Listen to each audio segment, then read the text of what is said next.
again. Slow drag with remedy.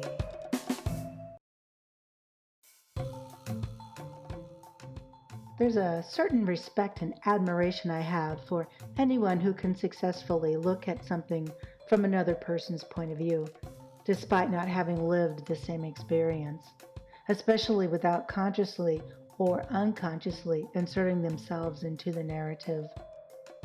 It's a rare ability to channel the inner thoughts of someone else and nail it. Furthermore, I think it's nearly unheard of. Therefore, I find it utterly sublime when it's detected in the wild.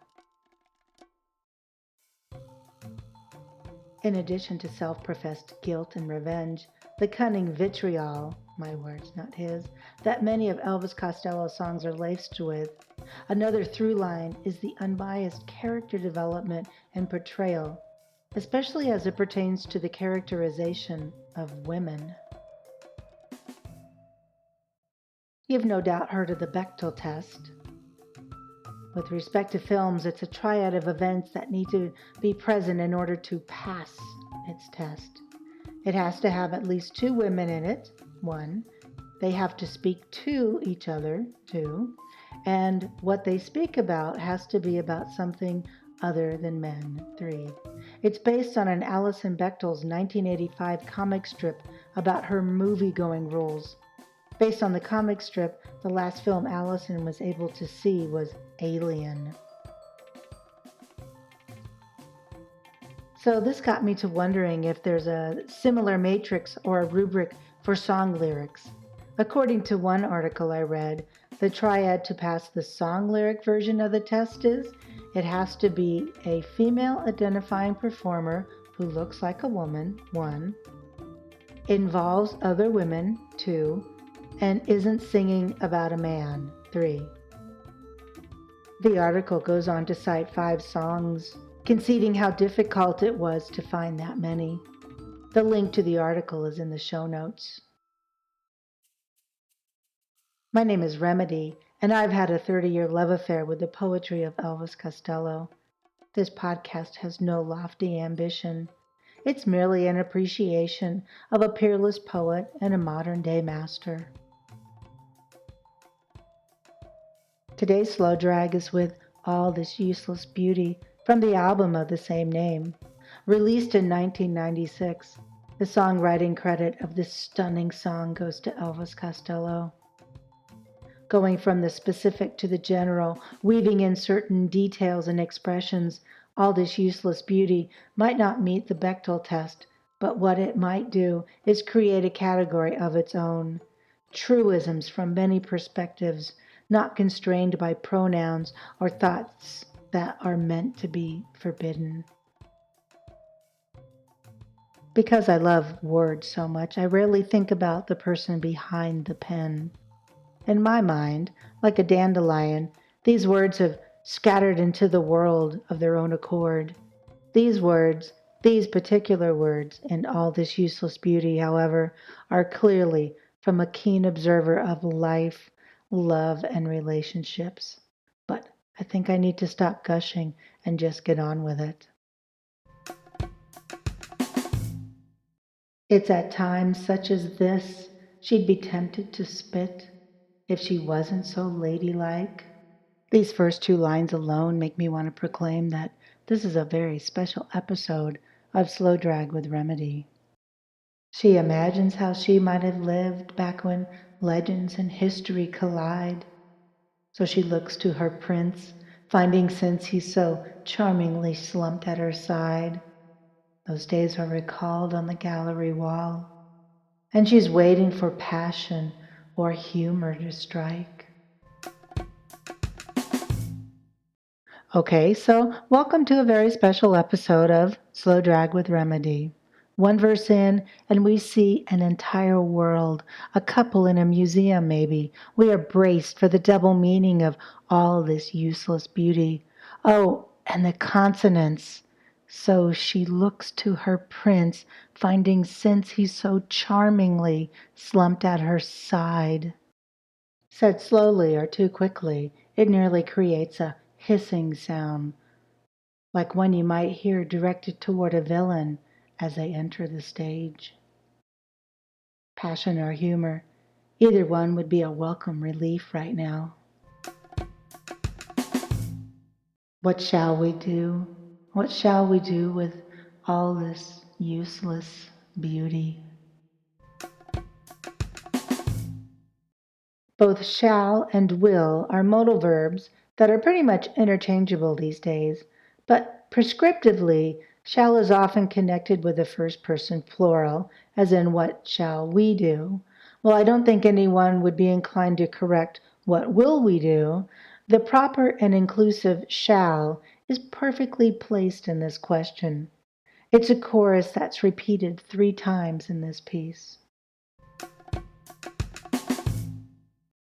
Good Friday arrived. The sky darkened on time, till he almost began to negotiate. She held his head like a baby and said, "It's okay if you cry."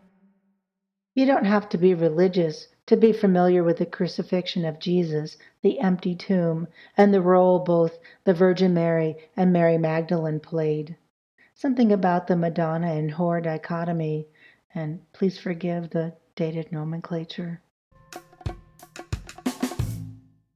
In a modern world, this sort of vulnerability and unconditional care is often rewarded with, well, contempt and even a sense of ownership.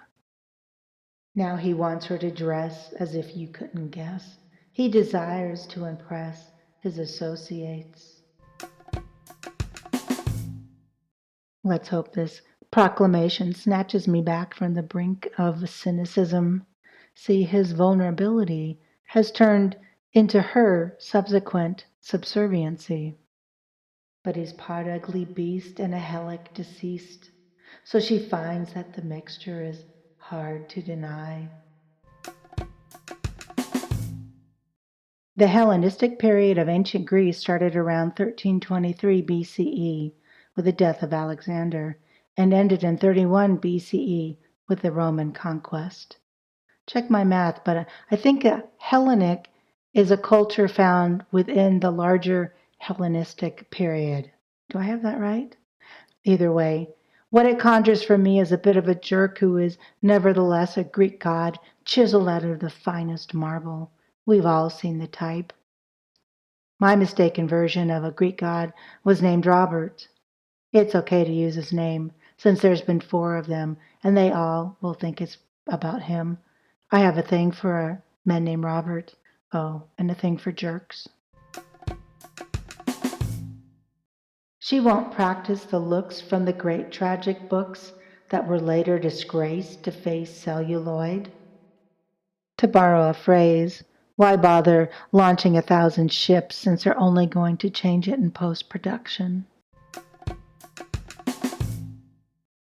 It won't even make sense, but you can bet if she isn't a sweetheart or a plaything or pet, the film turns her into an unveiled threat. It's a man's world, isn't it? Sweetheart, plaything, pet, unveiled threat. It's as if he's shading in the lines between Madonna and whore. Are these the 4 archetypes that launched the Bechdel test? Nonsense prevails, modesty fails, grace and virtue turn into stupidity. Maybe this point needs to be gone over again. Maybe the slumped over prince wasn't really the hissed-at villain after all. Is it the grace and virtue that became stupid, or does one abandon grace for more base desires? While a calendar fades, almost all barricades to a pale compromise, and our leaders have feasts on the backsides of beasts, they still think they're the gods of antiquity. To pale in comparison to a Greek god, who wouldn't? Then again, who doesn't at least sometimes think of himself as a god, at least in passing? If something you missed didn't really exist, it was just an ideal, is it such a surprise? Arguably, all of the action within this stunning 4 minute and 37-second song takes place in a split second, a fleeting thought evoked from the works of masters at a museum, perhaps. Nothing can compare with perfection, for perfection doesn't exist. It's all an ideation, a daydream, a flower blooms, a flower wilts. This is just one interpretation out of the many I've toyed with since knowing this lovely song. What shall we do? What shall we do with all this useless beauty? All this useless beauty. Oh, the gorgeous words in this piece, the imagery, the implications, the many flights of fancy that are possible to take. I've provided just one possibility. The gems abound in this piece. She'd spit if she wasn't so ladylike. The hissing sound from words strategically strung together. The power dynamic between need and want. The duality of personality, the precarious yet predictable way women are portrayed, the ambiguity of how or why grace and virtue turn into stupidity, and ultimately realizing perhaps it's just a fleeting thought, an exercise in the feelings brought forth by the contrast of the mortal versus the immortal. There's an emptiness that echoes throughout, lovely and comical at the same time. The characters, though unknown, vibrate with three-dimensional ethos. I could live in this song for days. Dig it. Again, this has been a slow drag through all this useless beauty from the 1996 album of the same name. I've always said it's about the words for me, and I meant it. But with this one, I highly recommend hearing that angelic voice enunciate the words and listen to the instrumentation that fills the moments between the action. It's stunning, simply stunning. The release of all this useless beauty marked two milestones that are worth mentioning, a first and a last. It was the first proper title track to any of his 16 previous studio albums. Imperial Bedroom doesn't count. And it was the last time a certain bass player was heard on any of Elvis Costello's albums. The last he was heard from was at the 2003 Rock and Roll Hall of Fame induction of Elvis Costello and the Attractions. The induction speech by Elvis Costello was beautiful, of course, but it was also an exercise in awkwardness, with Bruce Thomas standing behind him on one side as Steve Naive and Pete Thomas were showered with deserved praise on the other side. And last of all, Bruce, who played the great bass lines on all of the records of the Attractions. It's no big secret that we haven't always got along, but I got to say that seeing Luce and Joe Strummer's daughters down there makes me realise that this is not the place for airing like petty grievances and things that are obscure to all of you. Really want to say I miss Joe very much, and he was a great, great man. Ladies and gentlemen, the best band in the world, the Attractions.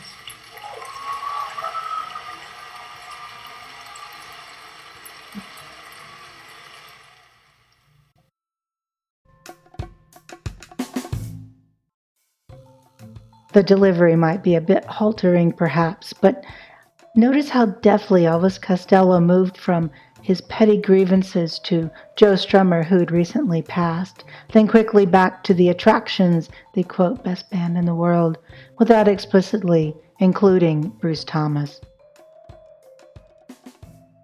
It would be Davy Farragher, not Bruce Thomas, who played bass on their induction performance of What's So Funny About Peace, Love, and Understanding, underscoring that the Attractions were disbanded for good. Long live the imposters. Side note, Nick Lowe isn't in the Rock and Roll Hall of Fame. Elvis Costello's first producer, he should be in there for that alone. Second side note, after Elvis Costello finishes the song, he walks off the stage and into the wings and, yes, leaves the building. Elvis leaves the building. It's mischievous, cheeky, fearless. It's from the same person who sang, "In a certain light he looked like Elvis, in a certain way he feels like Jesus." Thank you so very much for finding this appreciation of Elvis Costello's poetry and for listening all the way to the end. This truly is a passion project that I am thrilled to share with you. I've really enjoyed this and hope you have too. And you'd think with the way I've gushed over all this useless beauty that this would be my favorite song. Oh no, we've only just begun. Please check the show notes for links to the actual song. Please listen to it, it's stunning. As well as links to references made in this episode. There is also a companion blog with other references for your convenience.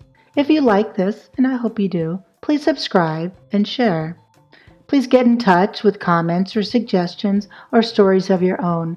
I'd love to hear from you. Thank you so very much. So, until next time, adieu, my little ballyhoo. Slow drag with remedy.